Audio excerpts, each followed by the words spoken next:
حضرت مولانا فضل الرحمان صاحب کا بےحد شکرگزار ہوں کہ وہ آج میری صحت کے بارے میں پوچھنے تشریف لائے اور آج ہم نے ملک کی صورتحال کے اوپر ایک بھرپور گفتگو کی اور ہم یقیناً اس نتیجے پہ پہنچے ہیں کہ موجودہ پی ٹی آئی کی حکومت ان 2 سالوں میں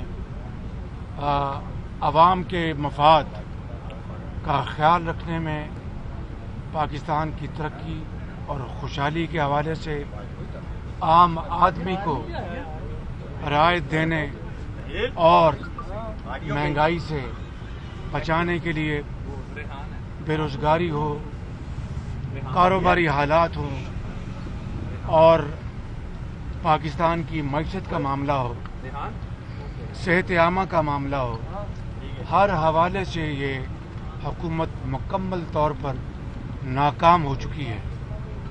حالیہ ہفتوں اور مہینوں میں جیسا کہ آپ جانتے ہیں کہ چینی کی قیمتیں آج آسمان سے باتیں کر رہی ہیں، گندم کی کٹائی کا سیزن ابھی ختم نہیں ہوا کہ گندم کی قلت ہر طرف نظر آ رہی ہے اور آٹا جو سرکاری نرخوں پہ مل رہا ہے وہ کھانے کے قابل نہیں۔ لوگ چکی کا مہنگا ترین آٹا لینے پر مجبور ہیں۔ پچھلے ہفتوں میں پٹرول کی قلت اور پھر تاریخ کی سب سے بڑی پٹرول کی قیمت میں جو اضافہ ہوا وہ اس حکومت کی بدترین گورننس کی مثال ہے۔ اسی حوالے سے آپ کئی دوسرے معاملات پر آپ غور کریں تو آپ کو نظر آئے گا کہ ان 2 سالوں میں مہنگائی آسمانوں پہ جا چکی، ڈالر 170 روپے کے قریب جا پہنچا اور ہماری جو پیداواری جو اہداف ہیں وہ ہمارے بری طرح اس میں ہم ناکام ہوئے ہیں۔ گندم شارٹ ہوئی ہے، گندم امپورٹ کرنی پڑ رہی ہے، چینی 100 روپے پہ چلی گئی۔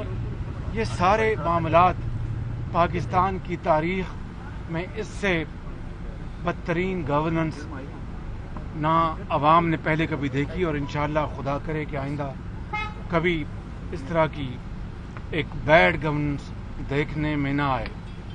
اس حوالے سے آج حضرت مولانا صاحب سے میری گفتگو ہوئی اور ہم نے یہ طے کیا ہے کہ متحدہ اپوزیشن کو اس بارے میں کیا لاعمل اختیار کرنا چاہیے۔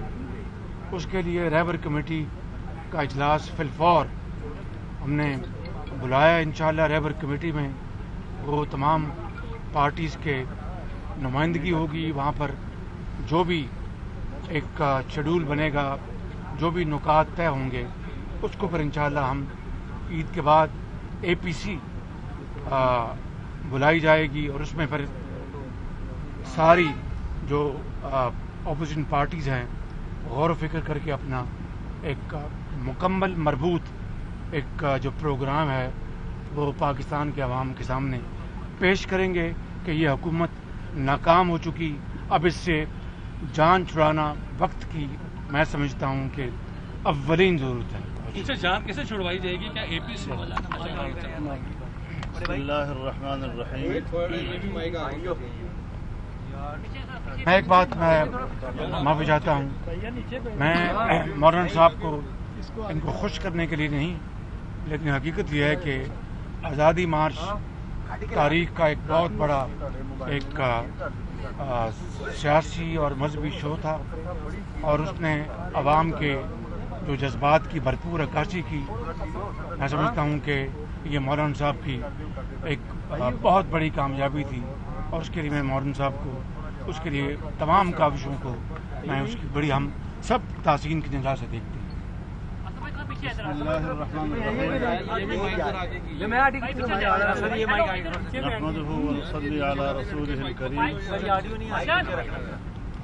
مجھے یہ کیسے پکڑیں گے کہ انتہائی خوشی حاصل ہو رہی ہے کہ میں میاں شہباز شریف صاحب کو صحت مند دیکھ رہا ہوں اور اللہ تعالیٰ ہمیشہ ان کو صحت و سلامتی نصیب فرمائے۔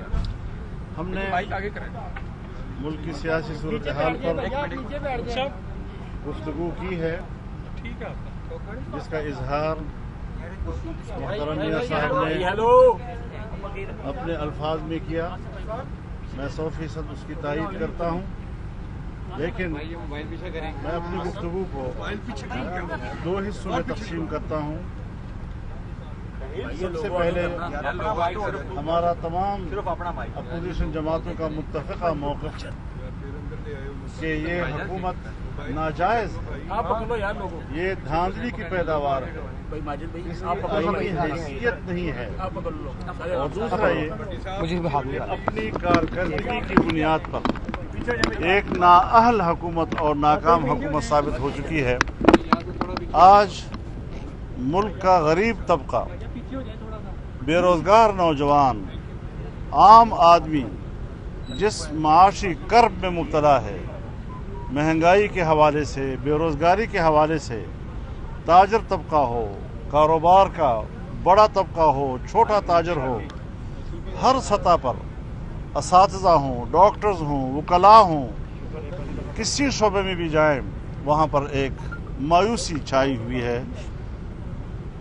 ہم یہ سمجھتے ہیں کہ ایک تعطل کا وقت آیا، اور اس تعطل کی وجہ سے، کرونا کی وجہ سے ملک کی سیاست میں کچھ جمود سا آیا، کچھ خاموشی سی آئی، لیکن اب ہم نے اس خاموشی کو توڑنا ہے۔ اب یہ خاموشی مزید برقرار نہیں رہے گی، اور جیسے کہ میاں صاحب نے فرمایا، عید کے فوراً بعد رہبر کمیٹی کا اجلاس جس میں آئندہ کا لائحہ عمل، اور پھر اس کے بعد تمام سیاسی قیادت کے آل پارٹیز کانفرنس، اور اس میں حتمی لائحہ عمل، اس کے بارے میں انشاءاللہ العزیز اب حتمی فیصلے سامنے آئیں گے۔ اور جو موقف تمام سیاسی جماعتوں نے آزادی مارچ کے پلیٹ فارم سے دیا تھا، اس کو ہم نے مزید اب آگے بڑھانا ہے، بھرپور یکجہتی کے ساتھ، کہ کوئی کسی پارٹی کو دوسرے سے یہ شکایت نہ ہو کہ آپ کی کنٹریبیوشن جو ہے وہ ذرا کمزور تھی، یا آپ پیچھے تھے، کوئی فلانا آگے تھا۔ سب یکساں طور پر ایک بھرپور قوت کے ساتھ میدان میں آئیں گے، اور یہ جو حربے ہیں، نیب کا حربہ، احتساب کے نام پہ، یہ بھی ہی ہیں، اس کی کوئی حیثیت نہیں ہے، اور ہم ان تمام اقدامات کو اور حربوں کو ایک انتقامی سیاست تصور کرتے ہیں۔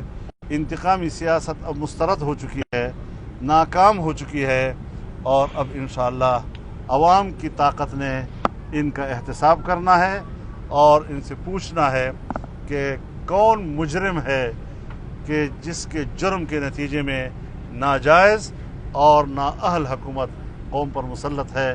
آخر اس غریب قوم کو کس چیز کی سزا دی گئی ہے کہ آج پہلی مرتبہ پاکستان کی تاریخ میں ہمارا بجٹ منفی سے نیچے چلا گیا ہے۔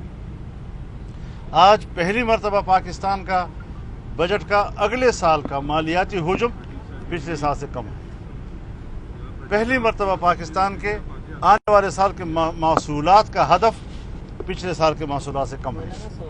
کہاں چلا گیا ہمارا ملک؟ مزید کہاں غرق کرنا ہے اس ملک کو؟ ایک ایک دن جو اس حکومت کو مل رہا ہے، پاکستان اس کی وجہ پر ڈوبتا چلا جا رہا ہے۔ ہم نے اب پاکستان کو ڈوبنے نہیں دینا، اس ملک کو بچانا ہے، اور ہر طبقے کو ہم نے یہ دعوت دینی ہے کہ آئیں اب اس ملک کو بچانے آزادی مارچ کے حوالے سے مسلم لیگ نون آزادی مارچ میں پیچھے ہو گئی تھی، کیا آپ سمجھ رہے ہیں شہباز صاحب سے آج آپ کی بات ہوئی ہے کہ مسلم لیگ نون اب گزشتہ سال والے سٹانس پر نہیں ہوگی؟ کیونکہ نواز شریف صاحب بھی کہتے تھے لیکن ساتھ کھڑے نہیں ہوئے۔ ہم نے اس پہ اتفاق کر لیا ہے، آگے جا کر اچھا مولانا، یہ فیصلہ امپائر کے بغیر کیا آپ نے عمران خان کو گرانے کا، یا امپائر کے ساتھ مل کر؟ شہباز صاحب آپ بھی بتا دیں، امپائر امپائر کون ہے؟ آپ امپائر وضاحت شہباز کون صاحب کو ہے؟ پتہ ہے، آپ بتا نہیں، دیں آپ بتا امپائر دیں کے نا۔ بغیر یہ فیصلہ کیا آپ نے آپ بتائیں یا امپائر کون حکومت ہے؟ کے خلاف جائیں گے؟ شہباز صاحب سے سوال، عوام امپائر بتا دیں امپائر کون کے ہے؟ خلاف آپ جائیں گے، حکومت کے خلاف، عمران خان کے خلاف، یا امپائر کو ملا کر جائیں گے؟ کرکٹ کے میدان میں تو بتاؤں گا